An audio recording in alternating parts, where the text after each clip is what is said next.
النادي الاهلي بيدرس حاليا ان هو يوافق على عرض المقدم للتعاقد مع اشرف داري من احد الانديه السعوديه في الدوري الدرجه الثانيه. تمام. النادي الاهلي لو مشى اشرف داري فهو مش هيتعاقد مع مدافع اجنبي. النادي الاهلي بيفكر حاليا في التعاقد مع اياد العسقلاني والاستفاد بمكان اجنبي جديد. اياد العسقلاني لاعب الاسماعيلي السابق، اللاعب مواليد 2004 عنده 20 سنه في الوقت الحالي.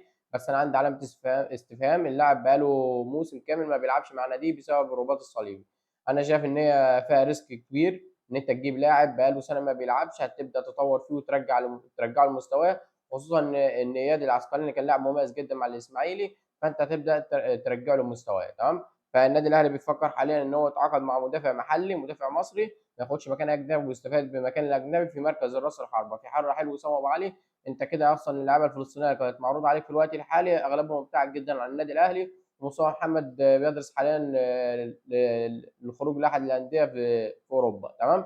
فبرضه مصطفى محمد اعتقد ان هو ابتعد برضه، والاحد اللاعب الفلسطيني ابتعدوا جدا عن النادي الاهلي. فالنادي الاهلي بيفكر حاليا ان هو يطلع اشرف داري ويتعاقد مع عادل العسقلاني، وبعد كده يستفاد بمكان المهاجم. في حال خروج وسام ابو علي هيتم التعاقد مع مهاجم افريقي او مهاجم اجنبي.